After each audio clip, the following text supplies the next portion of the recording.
Olá, tudo bem? Seja mais uma vez muito bem-vindo a mais um dos nossos episódios dentro do nosso quadro Vai Lá na Bíblia. Eu sou o pastor e professor Carlos Augusto Vailate e gostaria de dizer mais uma vez que é um prazer, sempre um grande prazer, poder recebê-lo aqui no nosso canal do YouTube. Bem, se existe um assunto que definitivamente divide as opiniões dos cristãos, esse assunto com certeza é o dízimo. Afinal de contas, o dízimo, ou seja, a contribuição dos 10%, é algo que se aplica obrigatoriamente à igreja cristã ou não? O dízimo, presente no Antigo Testamento, ele possui uma continuidade no Novo Testamento ou possui uma descontinuidade no Novo Testamento? E no vídeo de hoje, nós vamos buscar tratar desse importante e, ao mesmo tempo, controvertido assunto. Mas antes de começar a falar sobre o dízimo, eu quero pedir a você três coisas. Primeiro, que você se inscreva no nosso canal. Segundo, que você ative o sininho para receber novas notificações. E terceiro, que você compartilhe o nosso conteúdo com um número maior possível de pessoas. E além disso, se você também gosta do nosso trabalho e deseja contribuir de alguma forma com ele, você pode fazer isso através do QR Code que aparece na sua tela. Você pode também adquirir os nossos livros através do WhatsApp DDD 11 951284642 e pode ainda adquirir os nossos cursos através do meu site carlosvailatecursos.com.br. Bem, mas para discorrer sobre o tema de hoje, que é os cristãos devem dar o dízimo, eu dividi a minha fala em 5 partes principais, em 5 blocos ou seções principais. Em primeiro lugar, nós apresentaremos uma breve definição de dízimo. Em segundo lugar, nós falaremos um pouco sobre o dízimo no contexto do Antigo Oriente Próximo. Em terceiro lugar, nós veremos quais são as principais perspectivas do dízimo, ou sobre o dízimo que nós aqui preparamos. Em quarto lugar, nós forneceremos os principais argumentos usados por aqueles que defendem a continuidade do dízimo no Novo Testamento. E, por fim, em quinto e último lugar, nós apresentaremos os principais argumentos usados por aqueles que defendem a descontinuidade do dízimo no Novo Testamento. Bem, mas sem mais delongas, vamos diretamente a cada um desses pontos, destas 5 divisões que nós separamos no vídeo de hoje sobre o dízimo. Em primeiro lugar, vamos começar o nosso estudo, conforme acabamos de prometer, apresentando uma breve definição de dízimo. A palavra dízimo vem do hebraico maaser e do grego dékatos, termos estes que significam ambos 1/10 parte. Sendo assim, esse é o sentido fundamental da palavra dízimo, ou seja, 1/10 parte. Mas diante disso, você talvez pergunte: mas por que justamente 1/10 parte? Por que não outro tipo de percentual, como por exemplo 30%, 50%, 70% ou alguma coisa do gênero? Bem, talvez isto se deva ao fato de várias civilizações antigas, como por exemplo os egípcios e os chineses, já utilizarem o sistema decimal como base da sua contagem, uma vez que os 10 dedos das mãos favoreciam esse tipo de contagem que agrupava as coisas em conjuntos de 10. Ou seja, 10 cavalos, 10 ovelhas, 10 frutas, 10 bois e assim sucessivamente. No caso do antigo Israel, entre os itens que eram oferecidos como dízimos, podemos citar, por exemplo, grãos, vinho, azeite de oliva, frutas, gado e ovelhas, entre outros e diversos produtos. Além disso, não devemos nos esquecer também de que Abraão ele ofereceu os despojos de uma batalha como dízimo, conforme Gênesis 14, versículos 12 a 20, e em breve nós voltaremos a falar um pouquinho mais sobre esse importante capítulo 14 do livro de Gênesis. Mas, em segundo lugar, vamos então falar agora um pouco sobre o dízimo no contexto do Antigo Oriente Próximo. Muitas culturas e povos antigos davam algum tipo de dízimo. Isto significa dizer que Israel não era o único povo a dar o dízimo, mas era apenas mais um dos vários povos, dos diversos povos que entregavam o dízimo na antiguidade, entre as sociedades da antiguidade ou civilizações da antiguidade. O dízimo era dado, por exemplo, pelos egípcios, pelos sírios, pelos lídios, pelos babilônios e pelos assírios, e também era conhecido na antiga cidade de Ugarit. E já que estamos falando sobre o dízimo no contexto do Antigo Oriente Próximo, o dicionário de assírio do Instituto Oriental da Universidade de Chicago, ele faz várias referências ao dízimo, por exemplo, na antiga Mesopotâmia. Vamos ver 3 dessas referências ainda aqui rapidamente.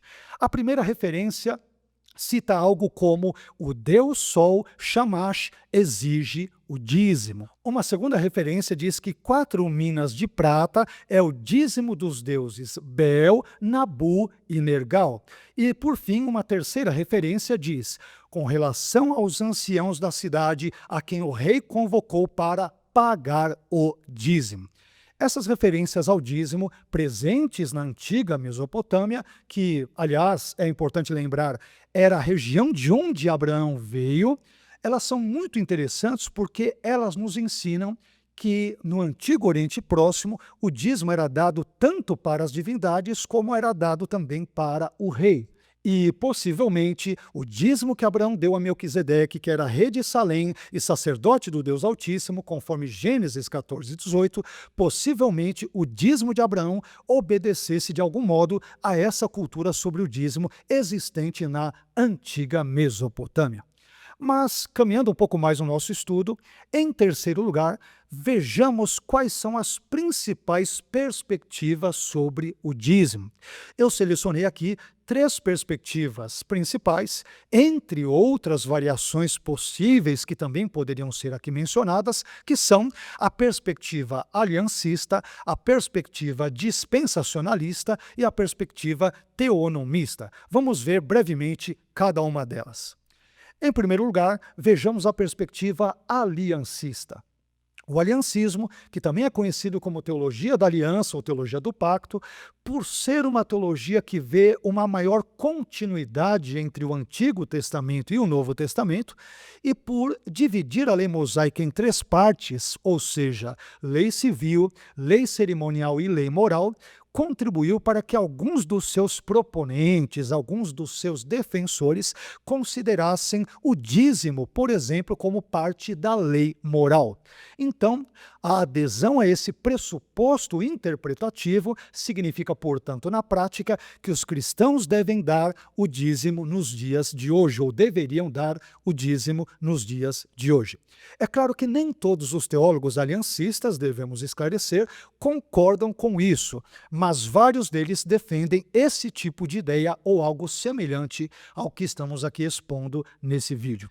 Além disso, devemos dizer também que o fato de parte dos defensores da perspectiva aliancista defender o dízimo como um aspecto da lei moral, não significa que apenas essa perspectiva aliancista defenda a obrigatoriedade do dízimo por parte dos cristãos, e esse é um dado deveras importante. Mas, em segundo lugar, lancemos agora um breve olhar sobre a perspectiva dispensacionalista. O dispensacionalismo clássico, diferentemente do aliancismo, defende uma teologia que vê uma maior descontinuidade entre o Antigo Testamento e o Novo Testamento. E sendo assim, uma vez que o dispensacionalismo clássico estabelece uma clara distinção entre Israel e a Igreja, e entre a lei e a graça também, então os dízimos, por pertencerem ao Antigo Testamento e à Antiga Aliança, eles são entendidos por uma parcela dos intérpretes dispensacionalistas, não por todos, como não obrigatórios para os cristãos no contexto da Nova Aliança. Porém, um importante esclarecimento deve ser feito aqui.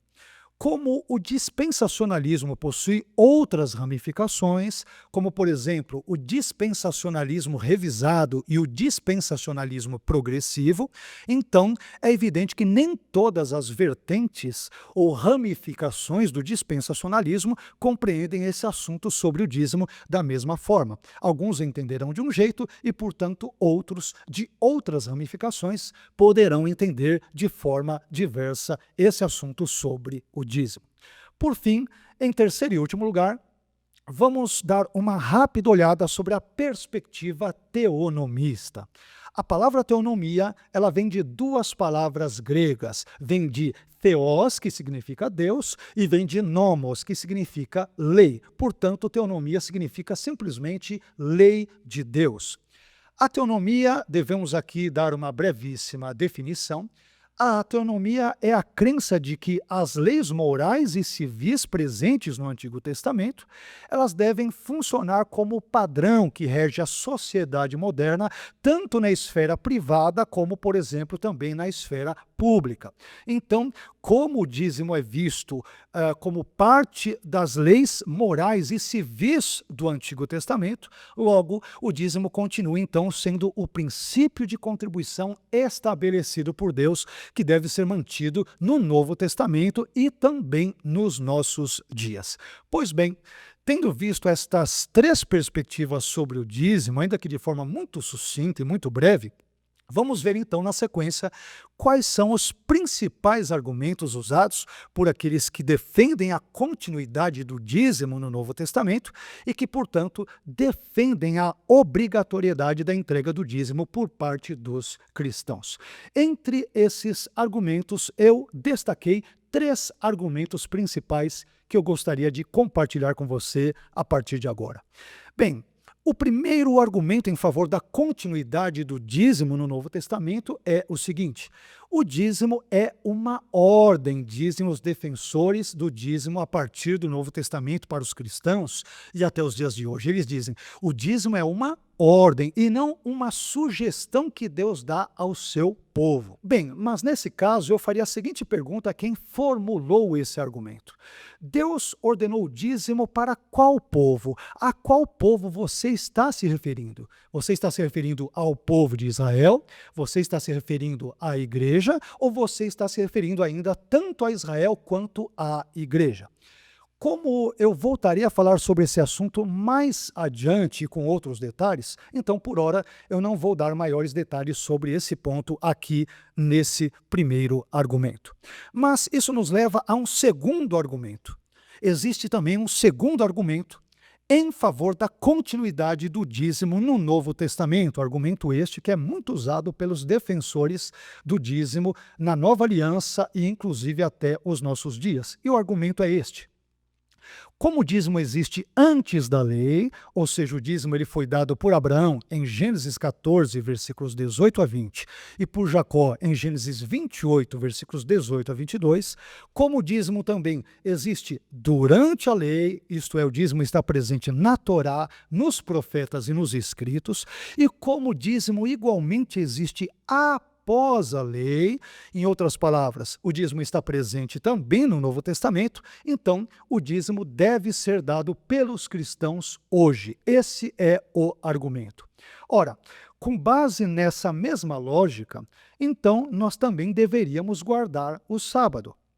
Porque, como o sábado existe antes da lei, ou seja, o sábado ele foi observado pelos israelitas no episódio do envio do maná, em Êxodo 16, versículos 11 a 31. Como o sábado também existe durante a lei, isto é, a guarda do sábado está presente na Torá, nos profetas e nos escritos, e como o sábado igualmente existe após a lei, em outras palavras, o sábado está presente no Novo Testamento, então, seguindo esse raciocínio, o sábado também deve ou deveria ser guardado pelos cristãos hoje. A propósito, nesse ponto, cabe fazermos aqui uma importante, mas breve consideração. É curioso observar que muitos que usam esse argumento da presença do dízimo antes, durante e após a lei para validar a obrigatoriedade do dízimo hoje, É interessante ver que essas pessoas muitas vezes não usam essa mesma lógica para validar a obrigatoriedade da guarda do sábado. Ou seja, percebe-se aqui um argumento um tanto quanto seletivo e de conveniência. Em outras palavras, nota-se aqui aquilo que chamaríamos de o uso de dois pesos e de duas medidas. Em outros termos, essa argumentação, se ela vale para o dízimo, por que ela não valeria para o sábado também? Lembrando que eu não sou adventista e não sou defensor da guarda do sábado por parte do cristão. É importante deixarmos esse ponto aqui também claro. Mas isso nos conduz a um terceiro argumento em favor da continuidade do dízimo no Novo Testamento. E o argumento usado é este. Ora, se uma lei do Antigo Testamento não é explicitamente rejeitada ou proibida no Novo Testamento, então presume-se que essa lei ainda esteja vigente em nossos dias, ou seja, ela deve estar vigorando hoje. E esse seria o caso do dízimo, argumentam as pessoas que defendem a obrigatoriedade do mesmo na nova aliança. Bem, mas se esse é de fato o caso, alguém poderia contra-argumentar dizendo que, como o Novo Testamento também não proíbe explicitamente o uso de roupas feitas com dois tipos de tecidos diferentes, como o Antigo Testamento faz em textos como Levítico 19:19 e Deuteronômio 22:11, então teríamos que presumir que esse tipo de lei também esteja vigente hoje e que, portanto, os cristãos não devem misturar dois tipos de tecidos em suas roupas, o que seria um verdadeiro absurdo nesse quesito. Ora, mas depois de termos apresentado alguns dos principais argumentos usados por aqueles que defendem a continuidade do dízimo no Novo Testamento e, portanto, a sua obrigatoriedade para os cristãos, vamos ver agora quais são alguns dos principais argumentos usados por aqueles que defendem a descontinuidade do dízimo no Novo Testamento e, portanto, a sua não obrigatoriedade para o cristão. E entre esses argumentos, eu destaquei 5 argumentos principais. Lembrando que, das duas perspectivas, tanto a perspectiva contrária ao dízimo na nova aliança, bem como a perspectiva favorável ao dízimo na nova aliança, nós temos muitos outros argumentos. Mas por questões de brevidade, nós apenas selecionamos alguns desses argumentos favoráveis ou contrários que julgamos pertinentes aqui para o nosso vídeo e para o nosso breve estudo. Mas vamos diretamente aqui ao primeiro argumento. Então, o primeiro argumento em favor da descontinuidade do dízimo no Novo Testamento é esse. A Bíblia apenas descreve a entrega do dízimo por parte de Abraão e de Jacó. A Bíblia não prescreve em momento algum a entrega do dízimo nesses dois casos. Um dos princípios fundamentais da hermenêutica bíblica, que é aquela área da teologia que fornece as regras e princípios de interpretação das Escrituras, é que o intérprete da Bíblia ele deve distinguir entre aquilo que é descritivo e aquilo que é prescritivo. Ora, o fato de Gênesis simplesmente descrever Abraão e Jacó dando dízimo, respectivamente, em Gênesis 14, 18 a 20 e em Gênesis 28, versículos 18 a 22, esse simples fato não significa que Gênesis esteja prescrevendo a entrega do dízimo. Se fosse assim, então o fato de Gênesis simplesmente descrever Abraão como uma pessoa rica em termos de gado, de prata e de ouro, conforme Gênesis 13:2, significaria que todas as pessoas também deveriam ser ricas em termos de gado, prata e ouro, o que seria um verdadeiro absurdo. Mas o segundo argumento em favor da descontinuidade do dízimo no Novo Testamento é este. A Bíblia não menciona um único tipo de dízimo. Na verdade, a Bíblia menciona mais de um tipo de dízimo, algo que nem todos os cristãos sabem. Sendo assim, se o dízimo é obrigatório em um caso, como alguns defendem, então ele também deveria ser igualmente obrigatório em todos os outros casos, em todos os demais casos. Porém, nenhum cristão que eu conheço entrega na igreja todos os dízimos que existem. Vamos dar uma aprofundada nesse argumento. Quando lemos a Torá, nós podemos perceber mais de um tipo de dízimo em suas páginas. E, embora os estudiosos divirjam a respeito da quantidade e da natureza exata, precisa desses dízimos, há quem defenda que o Antigo Testamento fale, por exemplo, sobre a existência de 1, 2 e até mesmo 3 ou mais dízimos presentes ali. Contudo, ao que nos parece, 4 tipos de dízimos, pelo menos, podem ser vistos na Torá. Primeiro, nós temos o dízimo levítico, que recebe esse nome porque ele era dado aos levitas e que aparece, por exemplo, em Números capítulo 18 e versículos 21 e 24. Segundo, nós temos o dízimo das festas, que era um dízimo anual e que é mencionado em Deuteronômio 14, versículos 22 a 27. Terceiro, nós temos o dízimo da caridade, que também é conhecido como dízimo dos pobres, ou dízimo do bem-estar, que era trienal, ou seja, era dado a cada 3 anos, e que se destinava aos levitas, aos estrangeiros, aos órfãos e às viúvas. Esse dízimo é mencionado em Deuteronômio 14, versículos 28 a 29. E, por fim, em quarto e último lugar, nós temos também o dízimo dos dízimos, que era o dízimo que os levitas deveriam dar ao Senhor a partir dos dízimos que eles mesmos haviam recebido do povo de Israel. E esse dízimo ele é mencionado em Números 18, 26. Ora, diante do fato de o Antigo Testamento ensinar sobre múltiplos dízimos, sejam eles 2, 3 ou até mesmo 4 dízimos, como vimos, e diante da afirmação de estudiosos como David Croteau, que declara que os dízimos da lei mosaica correspondiam, na verdade, a cerca de 20% e não a 10% das posses dos israelitas. Enfim, diante disso tudo eu te pergunto, qual cristão que defende a obrigatoriedade do dízimo nos nossos dias entrega esses vários tipos de dízimos na igreja hoje? Você conhece alguém? Se conhece, eu gostaria de ser apresentado a essa pessoa, porque eu nunca vi de uma forma ou de outra tal tipo de cristão na igreja. Bem, mas o terceiro argumento em favor da descontinuidade do dízimo no Novo Testamento é o seguinte: em momento algum, o Novo Testamento ordena ou sugere que o dízimo deve ser dado por cristãos, por gentios ou pela igreja.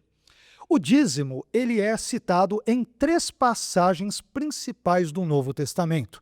Mateus 23, 23 e o seu paralelo de Lucas 11, 42. Depois, Lucas 18, versículos 9 a 14 e, por fim, Hebreus 7, versículos 1 a 10. Vamos dar uma rápida olhada, uma breve olhada em cada um desses textos. Comecemos com o primeiro texto, que é o de Mateus 23, 23. Em Mateus 23, 23, Jesus diz o seguinte, abramos aspas para a fala de Jesus. Ai de vós, escribas e fariseus, hipócritas, pois que dais o dízimo da hortelã, do endro e do cominho, e desprezais o mais importante da lei, o juízo, a misericórdia e a fé. Jesus conclui, deveis, porém, fazer essas coisas, ou seja, o juízo, a misericórdia e a fé, e não omitir aquelas, ou seja, o dízimo da hortelã, do endro e do cominho. Bem, diante desse texto, eu faço apenas 2 breves e objetivas perguntas. Primeira pergunta. Em Mateus 23, 23, que acabei de citar e de ler junto com você, em Mateus 23, 23, quem são as pessoas que Jesus chama de hipócritas? São os escribas e fariseus, ou seja, 2 classes de judeus. Preste bem atenção nesse detalhe. Segunda pergunta. Em Mateus 23, 23, quem é que deve exercer o juízo, a misericórdia e a fé, e também deve dar o dízimo da hortelã, do endro e do cominho? Novamente, são os escribas e fariseus, ou seja, 2 classes de judeus. Então, observe que em Mateus 23, 23, nós vemos um judeu, isto é, Jesus, se dirigindo a 2 classes de judeus, ou seja, escribas e fariseus, a respeito de um tema judaico, ou seja, o dízimo. Perceba que, em momento algum, esse texto ordena ou sugere que o dízimo deva ser dado por cristãos, por gentios ou pela igreja. A igreja, aliás, nem é citada nesse contexto. Em outras palavras, Mateus 23 trata de um tema pertencente a um ambiente explicitamente intrajudaico, que nada tem a ver com a igreja. Isso nos leva ao segundo texto, que é Lucas 18, versículos 9 a 14.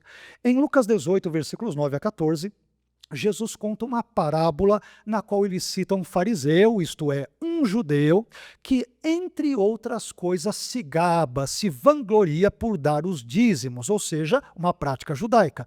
E ele se gaba por dar os dízimos de tudo que ele possuía, e você pode confirmar essa informação em Lucas 18, versículos 11 a 12. Sendo assim, observe novamente, mais uma vez, que não há aqui nenhuma ordem ou sugestão em Lucas 18, versículos 9 a 14, de que o dízimo deva ser dado por cristãos, por gentios ou pela igreja.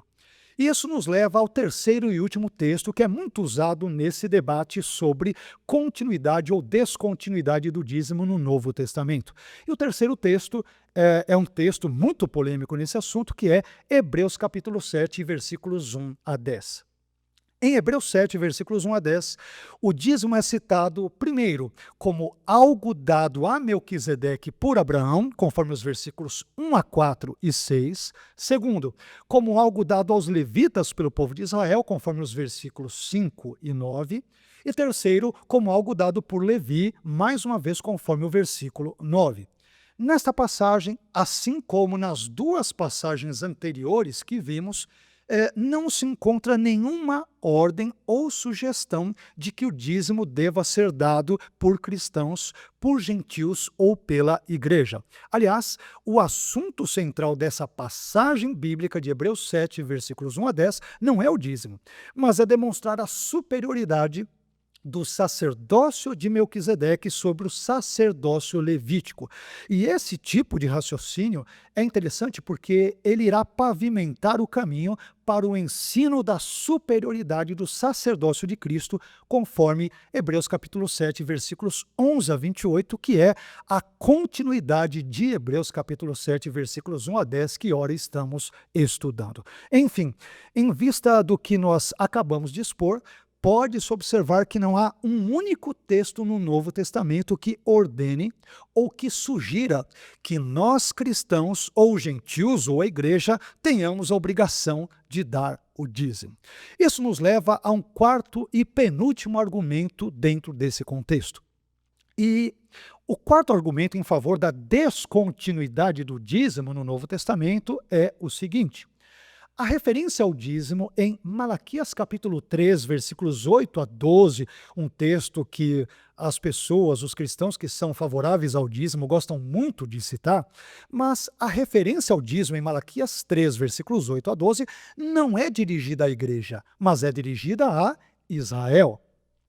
E aqui, se você me permite dizer, se existe um texto que é muito mal usado por muitos cristãos com o propósito de validar a obrigatoriedade da prática do dízimo pelos cristãos e pela igreja, esse texto, sem dúvida alguma, é Malaquias capítulo 3, versículos 8 a 12. Malaquias 3, versículos 8 a 12, apresenta 4 componentes importantes: uma denúncia, uma punição, uma ordem e uma promessa. Vamos ver cada um desses componentes brevemente. Em primeiro lugar, Deus denuncia o roubo e o cinismo de Israel, não é da igreja, é de Israel, quanto à sonegação dos dízimos e das ofertas alçadas. E essa denúncia se encontra expressa em Malaquias 3,8, que diz: roubará o homem a Deus? Todavia vós, isto é, vós, o povo de Israel, me roubais e dizeis: em que te roubamos? E Deus responde: nos dízimos e nas ofertas alçadas. Em segundo lugar, Deus pune Israel por causa do seu pecado de sonegação dos dízimos e das ofertas alçadas.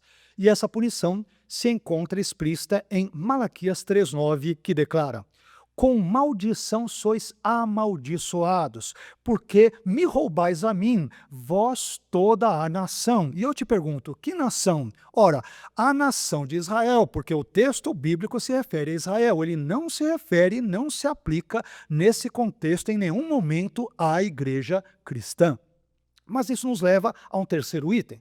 Em terceiro lugar, Deus ordena a Israel que traga os dízimos à casa do tesouro. E essa ordem se encontra expressa em Malaquias capítulo 13, versículo 10, parte A, que diz: trazei todos os dízimos. A gente acabou de ver que existem pelo menos 4 tipos de dízimos, alguns dizem 2, 3, 4, mas pelo menos 4 a partir do cômputo, da contabilização que nós fizemos.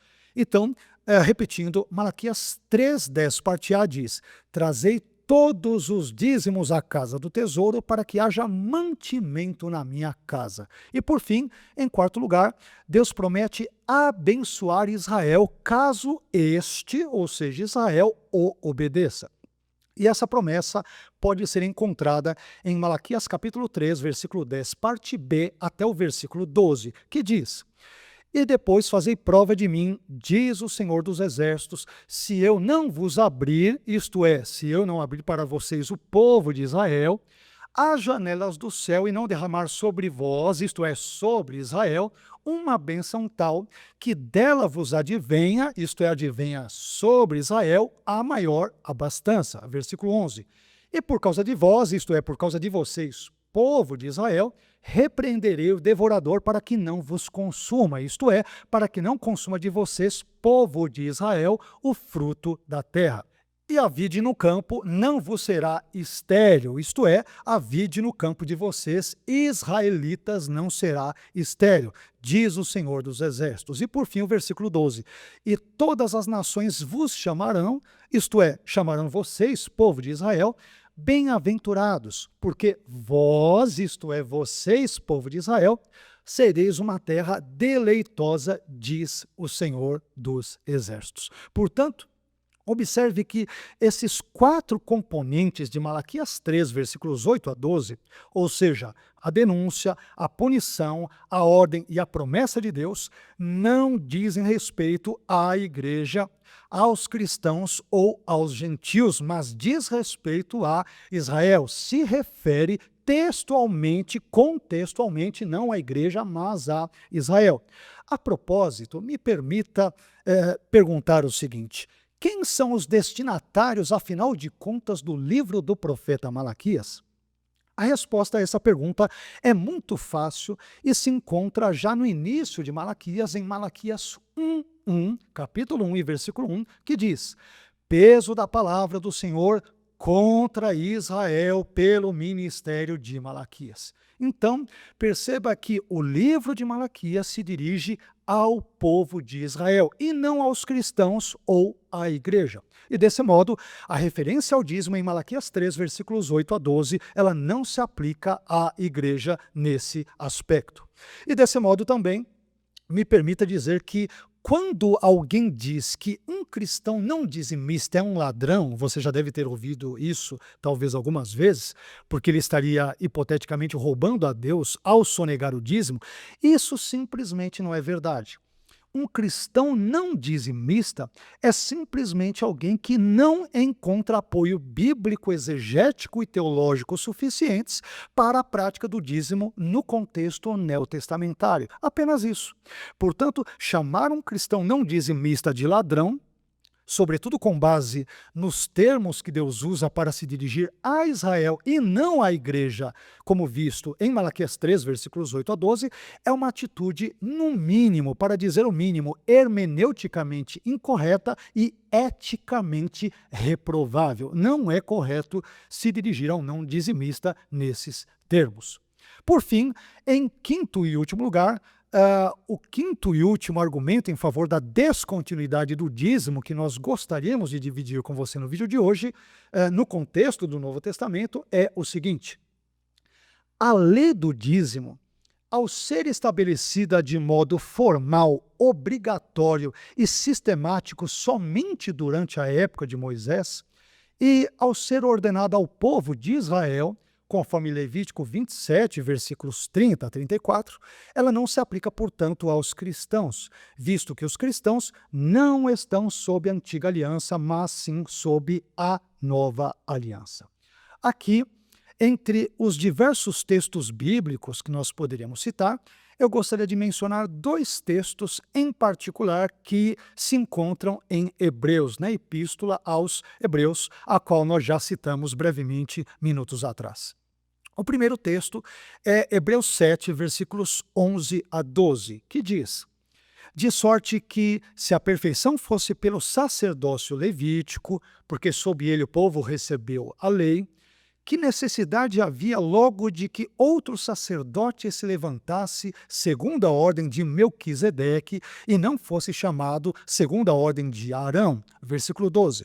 Porque mudando-se o sacerdócio, necessariamente se faz também mudança da lei. E o outro texto que eu gostaria de mencionar é Hebreus 8,13, que diz: ao chamar de nova essa aliança, ele tornou antiquada a primeira. E o que se torna antiquado e envelhecido está a ponto de desaparecer.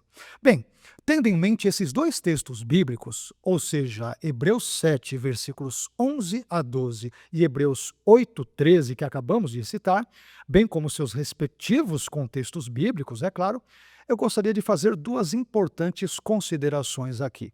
Primeira consideração: o pertencimento de Jesus a uma ordem sacerdotal diferente e superior à ordem de Arão, que é a ordem de Melquisedeque, conforme Hebreus 7, versículos 11 e 17, faz com que a mudança da lei seja necessária, conforme Hebreus 7, 12.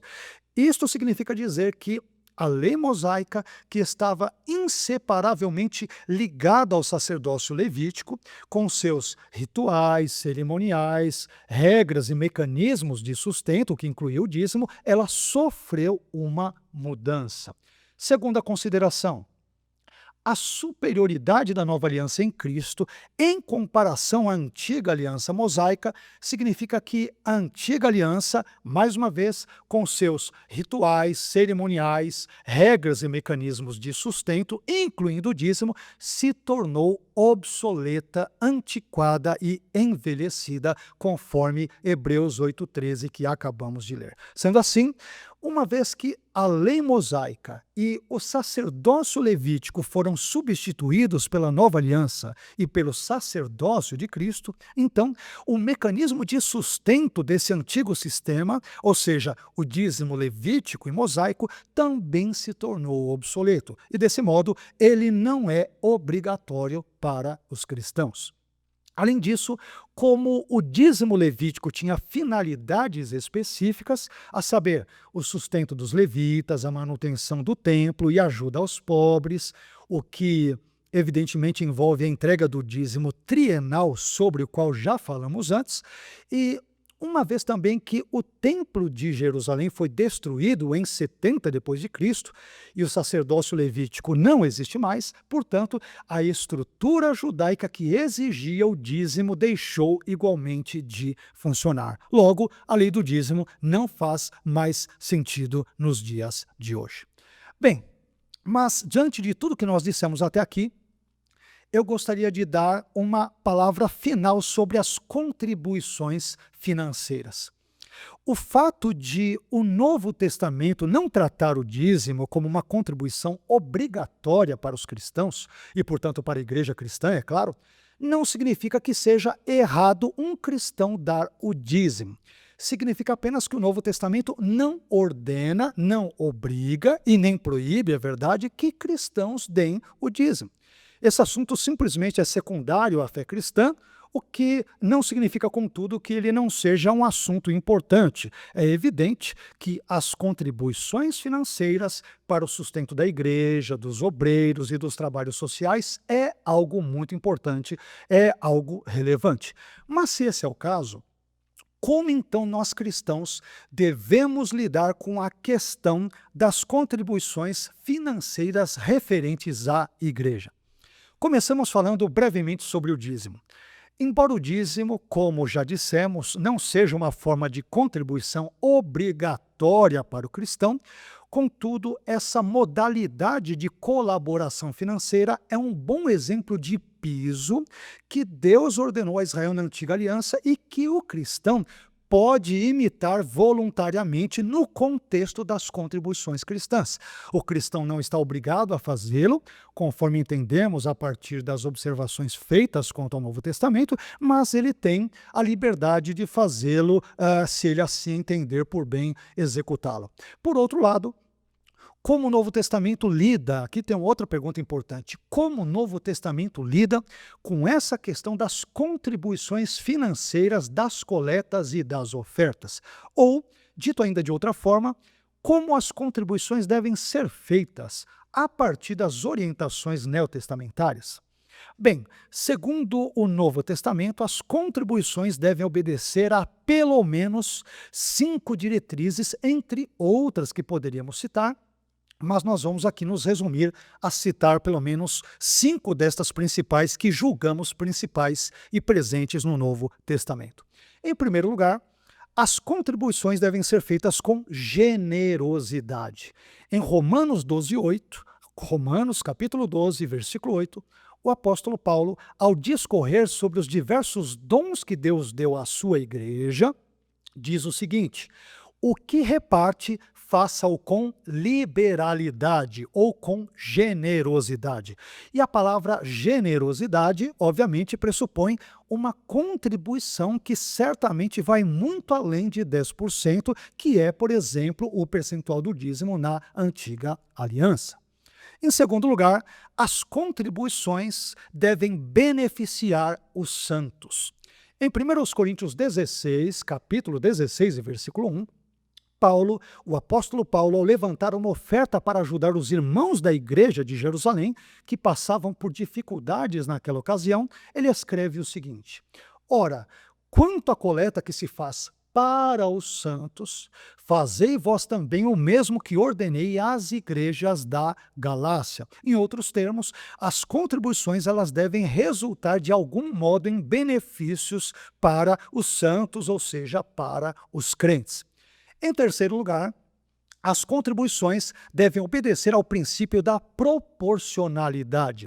Em 1 Coríntios capítulo 16 e versículo 2, o apóstolo Paulo, ainda no contexto do levantamento da oferta para a igreja de Jerusalém, destinada à igreja de Jerusalém, Paulo traz a seguinte diretriz: no primeiro dia da semana, cada um de vós ponha de parte o que puder ajuntar, conforme a sua prosperidade, para que não se façam as coletas quando eu chegar. Dito de outro modo, quem tem mais posses, dê mais, e quem tem menos posses, dê menos. É isso que o apóstolo Paulo está ensinando aqui. Em quarto lugar, as contribuições devem ser voluntárias e devem ser doadas com alegria. Em 2 Coríntios 9:7, o apóstolo Paulo, ao se referir ao serviço que se faz aos santos, ele dá a seguinte orientação, abre aspas, cada um contribua segundo propôs no seu coração, não com tristeza ou por necessidade. Por que, Paulo? Porque Deus ama o que dá com alegria. Dito de outra maneira, as contribuições não devem ser encaradas como um fardo pesado a ser carregado, mas como o resultado de um coração repleto de alegria e de gratidão a Deus. Por fim, em quinto e último lugar, as contribuições devem auxiliar no sustento dos líderes cristãos, especialmente daqueles líderes que estão incumbidos da tarefa da pregação e do ensino do Evangelho. O apóstolo Paulo ensina essa verdade em alguns textos bíblicos neotestamentários. E aqui vamos citar as 3 passagens bíblicas mais conhecidas a esse respeito. Comecemos por 1 Coríntios, capítulo 9, versículos 7 a 14. Em 1 Coríntios 9, versículos 7 a 14, Paulo diz: quem já ouviu falar de algum soldado que pagou as suas próprias despesas no exército?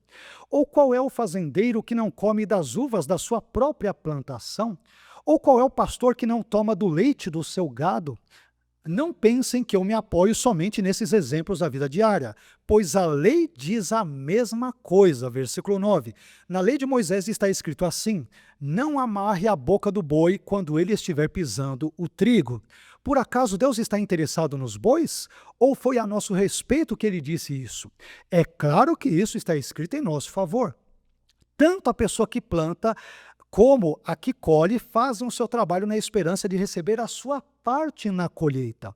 Se temos semeado entre vocês a semente espiritual, Paulo argumenta, por exemplo, a pregação do evangelho, o ensino do evangelho e assim por diante, será demais se recebermos de vocês alguma recompensa material? Versículo 12.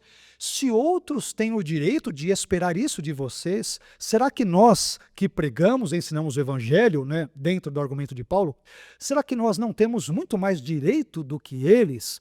No entanto, nós não temos usado desse direito. Embora seja legítimo, Paulo diz, nós não temos usado desse direito nesse contexto. Pelo contrário, temos aguentado tudo para não atrapalhar o evangelho de Cristo. E aí, nos versículos 13 e 14, Paulo conclui: certamente vocês sabem que os que trabalham no templo é do templo que recebem os seus alimentos. E sabem também que os que oferecem sacrifícios no altar recebem uma parte da carne dos animais que são sacrificados ali. Versículo 14. Assim o Senhor mandou também que aqueles que anunciam o evangelho vivam do trabalho de anunciar o evangelho, ou seja, também tenham o seu sustento da pregação, do anúncio, da proclamação do evangelho.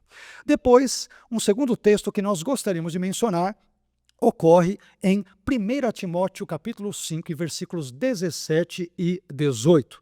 Em 1 Timóteo 5, versículos 17 e 18, Paulo diz o seguinte: os presbíteros que fazem um bom trabalho na igreja merecem pagamento em dobro, especialmente os que se esforçam na pregação do evangelho e no ensino cristão.